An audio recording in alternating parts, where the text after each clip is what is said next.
Hello everyone. Today on the testing table we've got something interesting. These little things. So these are supposed to be heat shrink as well as solder all in one.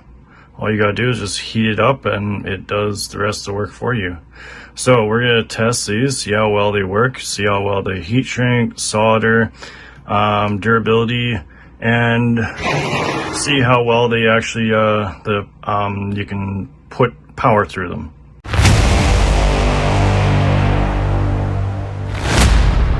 Alright, so for this test I'll be using one of these, I think probably this one, and some 16 gauge wire.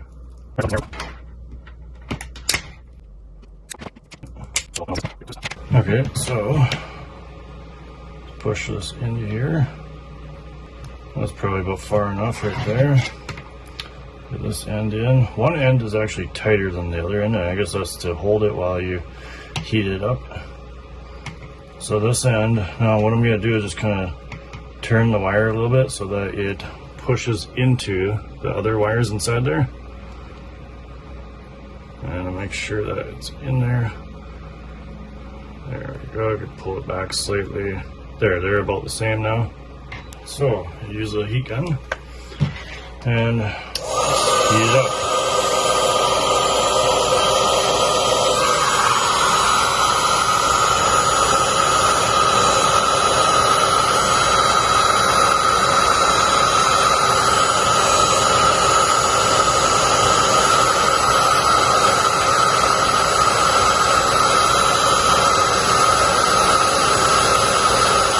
There, I saw the solder start to move.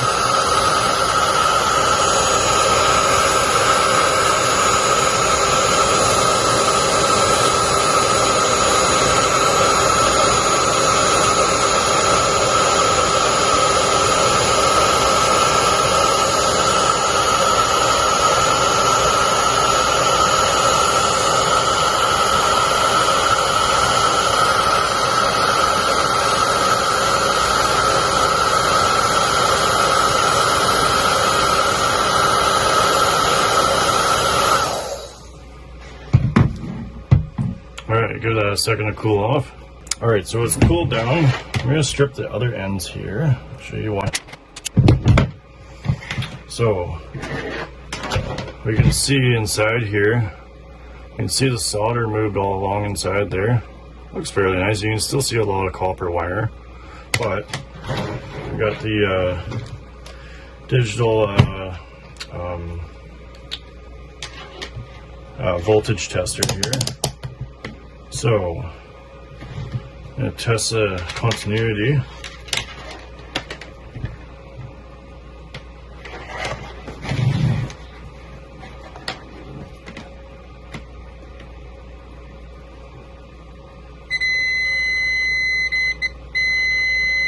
So it's gone all zero, that's perfect. So that made a really good connection, according to this. How strong is it? So, that's why I left it kind of long here. I might have cut it slightly too short. It should be alright. Okay, so.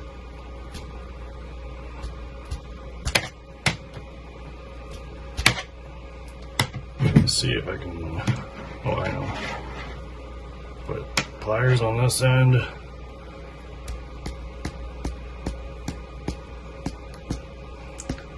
Okay, it's not breaking. Okay, so I'm going to remove all the insulation on this. There we go. It's peeling off.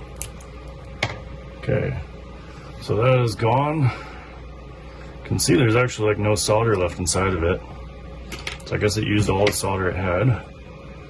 So now we can see here that I missed a couple of wires, a couple of strands here, but the soldering actually fairly good.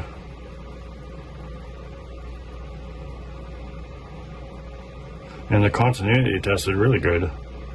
So, doesn't look quite like the nicest solder I've ever seen, but, well actually, some parts actually look really good.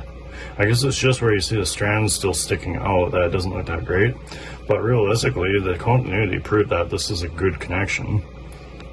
So yeah, I'd say this works pretty good. But now I want to see a couple other tests with it. Alright, so for our next test here, I normally, when I solder, I don't have a heat gun. I normally use a little mini torch. So I want to see how well it works with these. So let's try it out here. Light the flame.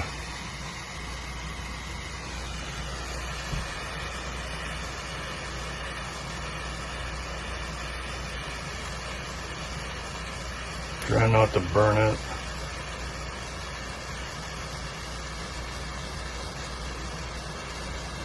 Okay, I see the solder is activated now.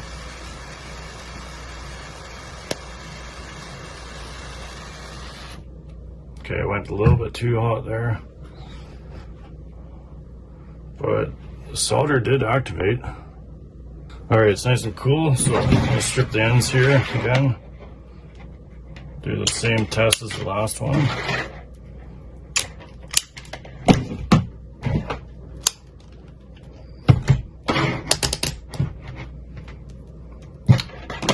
Okay.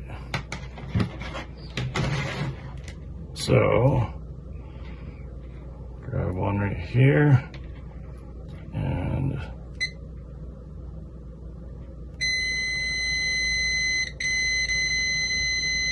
same perfect again.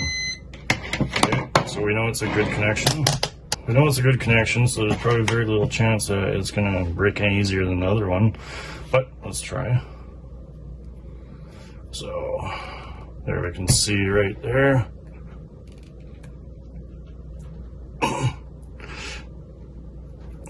Okay, it's just slipping on my hands.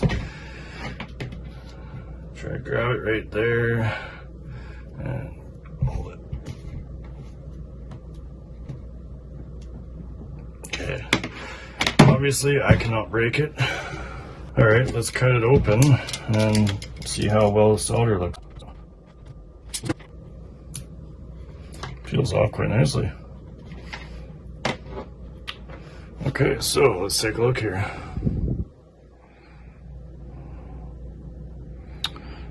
So I'd say it actually looks like more coverage of solder on these wires than the last one did. It looks really nice. So that was definitely nicely soldered together. So Torch did a nice job of that, other than I just put a little bit too much heat in the one area there, but I think you could avoid that if you're careful. I'm gonna just cut right in half right here.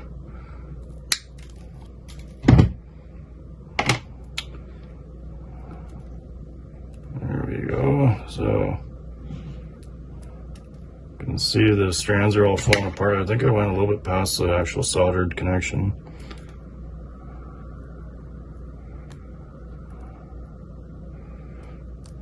Yeah, so it's interesting. It actually comes apart pretty easy now. So cutting it apart is not all that impressive, actually. It seems like the solder was more just on the outside of the wires than anything else. So that's interesting to note. Alright, so I just got rid of the other one, just cleaned it all up here. Now I've got the first one that we did, that we used the heat gun with, and I want to cut it open, same as I just did with the other one, and see how well the solder is actually penetrated inside here. So right in the middle here. So you can see it just dropped a bunch of strands of wire there. Now let's take a look here. So it looks like we got, yeah, I would say we got better penetration with the solder from using the heat gun. So it definitely did work better. Yeah, you can see like right here, it's all full of solder. And as well over here, it didn't get quite as many strands. So I guess the strands were hanging out or whatever. But nonetheless, it still proved it had good, it was conducting good. So I guess this proves that you shouldn't use a torch to do these. So it's good to know. I guess the conclusion here is that if you use these how they are intended to be used with a heat gun, they actually work pretty good, and they're fairly quick to actually activate, to shrink, and for the solder to actually go through. So That's actually not too bad. I kind of like these. They seem like a good buy. They're very cheap to buy. You can get tons of these for very little. Yeah, they're really not bad. I think that they're worth the money, especially considering how cheap they are. That's about it for the video. Thanks for watching. Hope you enjoyed.